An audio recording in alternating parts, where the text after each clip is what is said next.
Ремонт коммуникационных сетей в центральной части улицы Абазинской в Сухуми по инвестпрограмме планируется провести в течение 3 месяцев. На этом участке дороги от улицы Лакоба проходит маршрутная линия автобусов, троллейбусов и маршрутных такси, обслуживающих новый район.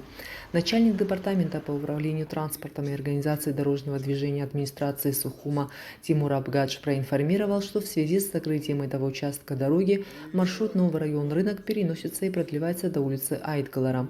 С улицы Лакоба троллейбусы, автобусы и маршрутные такси будут поворачивать на улицу Айтгалара. Эта улица на время будет с односторонним движением до улицы Ардзенба.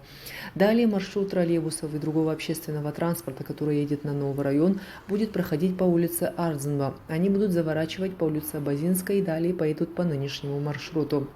Мы считаем, что данный маршрут он и социальную тему снимает очень четко, да. И в условиях обслуживания пассажиров пассажирским автотранспортом будет более комфортным, более удобным, особенно в зимнее время, когда не надо проходить лишний раз, два, три, 4 квартала, а в ближайшем месте сесть и уехать. Планируемый маршрут рассчитан на то, что он не вызовет неудобств для жителей столицы. Остановка останется на этой же улице Абазинской, выше кварталом, а для многих он станет еще удобнее, так как будет проходить по центру города.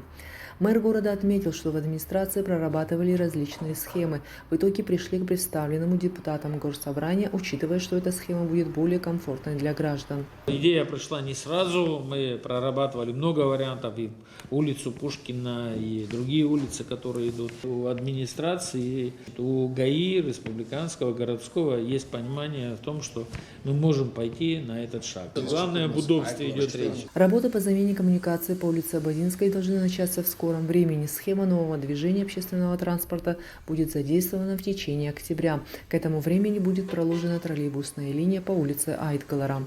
Мадина Абганба, Давид Авицба, пресс-служба администрации города Сухум.